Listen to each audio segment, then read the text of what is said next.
انہوں نے کہا حضور صلی اللہ علیہ وسلم کچھ اور اضافہ فرمائیے۔ آپ صلی اللہ علیہ وسلم نے فرمایا اچھا ہر سال محرم کے مہینے میں روزے رکھو اور چھوڑ دو، ایسا ہی ہر سال کرو۔ یہ ارشاد فرماتے ہوئے صلی اللہ علیہ وسلم نے اپنی 3 انگلیوں سے اشارہ فرمایا، انہیں ملایا اور پھر چھوڑ دیا۔ اسے یہ بتانا مقصود تھا کہ رجب، شوال، ذیقعد اور ذی الحج میں روزے رکھا کرو اور کسی سال ناغہ بھی کر دیا کرو۔ اور نبی صلی اللہ علیہ وسلم کا ارشاد ہے مومن کے لیے مناسب نہیں کہ وہ اپنے آپ کو ذلیل کرے۔ لوگوں نے پوچھا مومن بھلا کیسے اپنے آپ کو ذلیل کرتا ہے؟ ارشاد فرمایا اپنے آپ کو ناقابل برداشت آزمائش میں ڈال دیتا ہے۔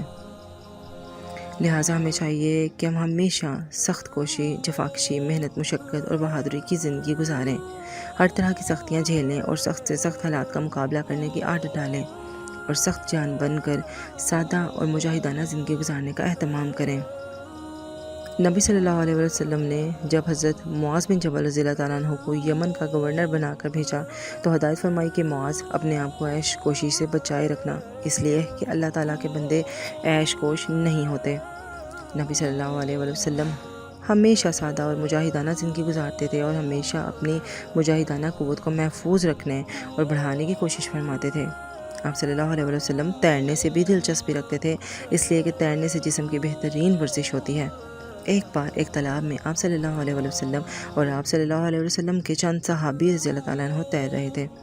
آپ صلی اللہ علیہ وسلم نے تیرنے والوں میں سے ہر ایک کی جوڑی مقرر فرما دی کہ ہر آدمی اپنی جوڑ کی طرف تیر کر پہنچے۔ چنانچہ آپ صلی اللہ علیہ وسلم کے ساتھی حضرت ابو بکر رضی اللہ تعالیٰ عنہ قرار پائے۔ آپ صلی اللہ علیہ وسلم تیرتے ہوئے ان تک پہنچے اور جا کر ان کی گردن پکڑ لی۔ نبی صلی اللہ علیہ وسلم کو سواری کے لیے گھوڑا بہت پسند تھا۔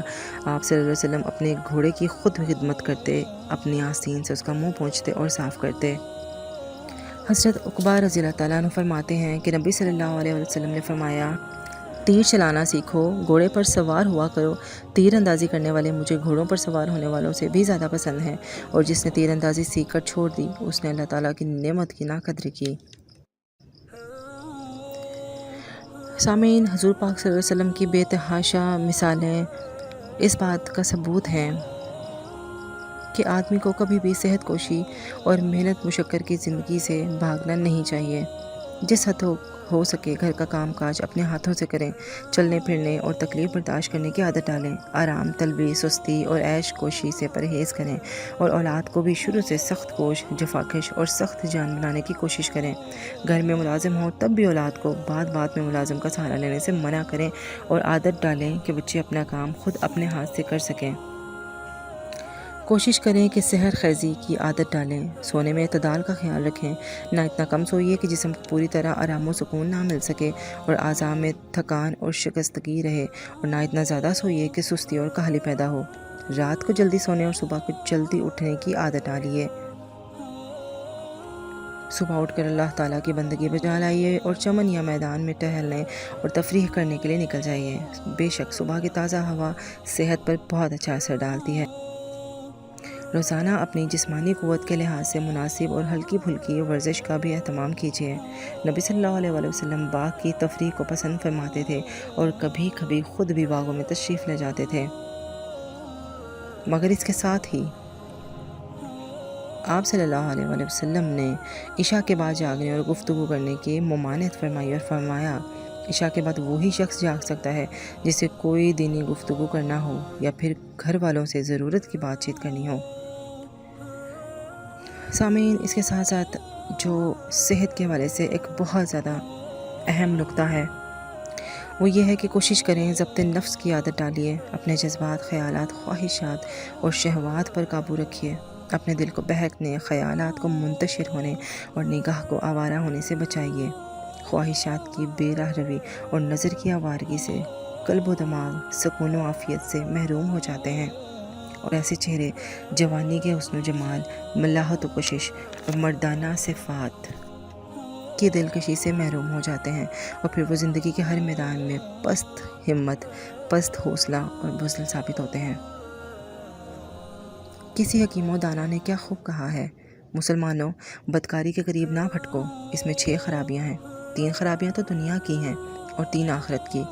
دنیا کی 3 خرابیاں یہ ہیں کہ اس سے آدمی کے چہرے کی رونق اور کشش جاتی رہتی ہے، آدمی پر فکر و افلاس کی مصیبت نازل ہوتی ہے اور اس کی عمر کو تاہ ہو جاتی ہے۔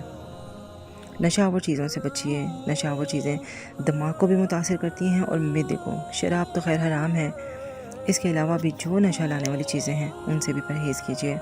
کوشش کریں کہ ہر کام میں اعتدال اور سادگی کا لحاظ رکھیں۔ نبی صلی اللہ علیہ وآلہ وسلم کا ارشاد ہے، خوشحالی میں میانہ روی کیا ہی خوب ہے، ناداری میں اعتدال کی روش کیا ہی بھلی ہے، اور عبادت میں درمیانی روش کیا ہی بہتر ہے۔ کھانا ہمیشہ وقت پر کھائیے، پرخوری سے بچیے، ہر وقت منہ چلاتے رہنے سے پرہیز کیجیے۔ کھانا بھوک لگنے پر ہی کھائیے، اور جب کچھ بھوک ہو تو اٹھ جائیے، بھوک سے زیادہ تو ہرگز نہ کھائیے۔ جیسا کہ نبی صلی اللہ علیہ وآلہ وسلم کا ارشاد ہے، مومن 1 آنت میں کھاتا ہے اور کافر 7 آنتوں میں کھاتا ہے۔ سامعین، آخر میں دعا گو ہوں کہ اللہ پاک ان تمام آداب پہ ہم سب کو عمل پیرا کرنے کی توفیق عطا فرمائے۔ جزاک اللہ۔